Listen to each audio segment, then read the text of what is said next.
نحمده ونصلي على رسوله الكريم اما بعد فاعوذ بالله من الشيطان الرجيم بسم الله الرحمن الرحيم رب اشرح لي صدري ويسر لي امري واحلل عقدة من لساني يفقهوا قولي۔ نبی صلی اللہ علیہ وسلم دنیا کا سب سے مشکل ترین کام لے کر اٹھے تھے اور اس کام کے لیے آپ نے اپنا سب کچھ کھو دیا تھا، ہر طرح کی قربانیاں کی، آپ کا بزنس اور آپ کی قوم کی ناراضگی، خاندان کی ناراضگی، اور اس کے علاوہ بھی بہت سی تکلیفیں، ہجرت، جہاد، کئی چیزیں، اور آپ کے بعد جو بھی اس راستے پہ چلتا ہے اس کو مشکلات آتی ہیں، کبھی معاشی پریشانیاں آتی ہیں، کبھی اولاد کا مستقبل تاریک نظر آتا ہے، کبھی لوگ ناراض ہوتے ہیں، رشتہ دار ناراض ہوتے ہیں، کبھی ساتھی کم ہو جاتے ہیں۔ ایسی صورت میں انسان کو کبھی بھی گھبرانا نہیں چاہیے۔ یہاں نبی صلی اللہ علیہ وسلم کو تسلی دی جا رہی کہ ہم نے آپ کو کوثر عطا کی ہے، لہٰذا آپ شکرانہ ادا کیجئے، نماز پڑھیے، قربانی کیجئے۔ آپ کا جو دشمن آپ کے خلاف ہے وہ آپ کا کچھ نہیں بگاڑ سکتا۔ حضرت انس رضی اللہ عنہ کہتے ہیں کہ آپ ہمارے درمیان مسجد میں تشریف فرما تھے کہ آپ پر ہلکی سی اونگ طاری ہو گئی، پھر آپ نے مسکراتے ہوئے سر مبارک اٹھایا تو ہم نے عرض کی کہ آپ کیوں مسکرا رہے ہیں؟ آپ نے فرمایا انزلت علی آنفا سورۃ، میرے اوپر ابھی ابھی ایک سورت نازل ہوئی ہے۔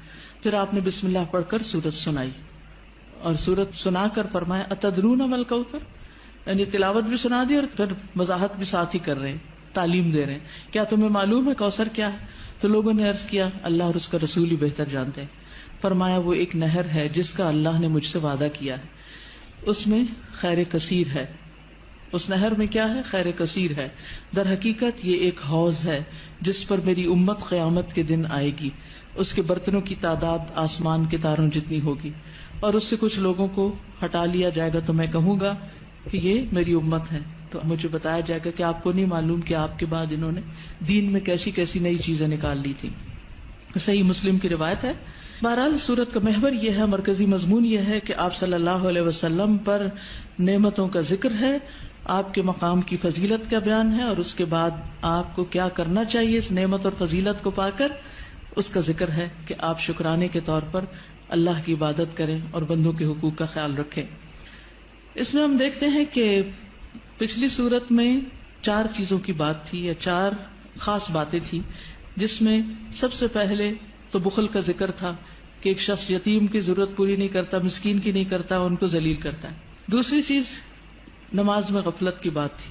تیسری چیز دکھاوے کی بات تھی۔ چوتھی چیز یمنعون الماعون، لوگوں سے خیر روکنے کی بات تھی۔ اس صورت میں 4 چیزوں کے کرنے کی بات ہے۔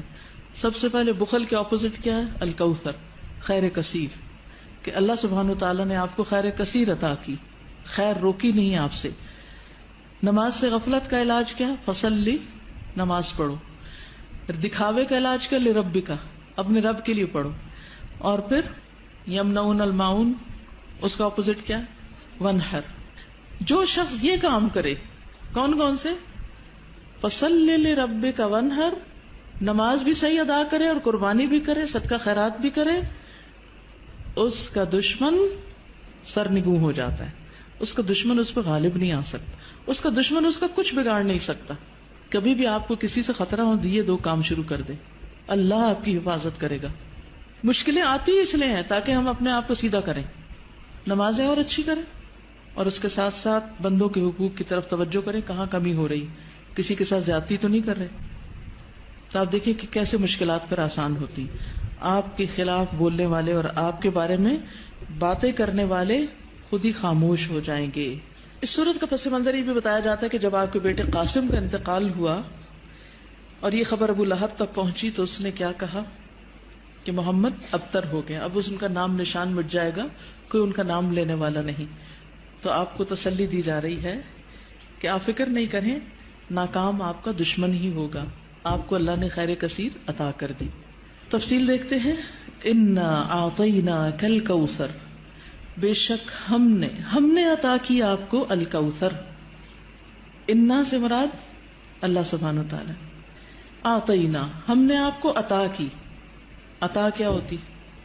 جس کا بدلہ نہیں چاہیے، ٹھیک ہے۔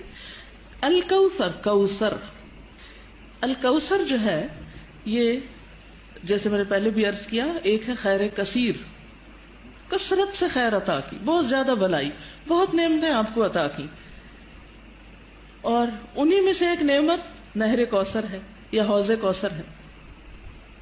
بعض کے خیال میں ایک ہی چیز ہے، بعض کے خیال میں دو ہیں۔ نہر جنت میں ہے، حوض عرصات یوم القیامہ میں ہے، یعنی حشر کے میدان میں ہے۔ اور نہر کوثر سے پانی آ رہا ہے کس میں؟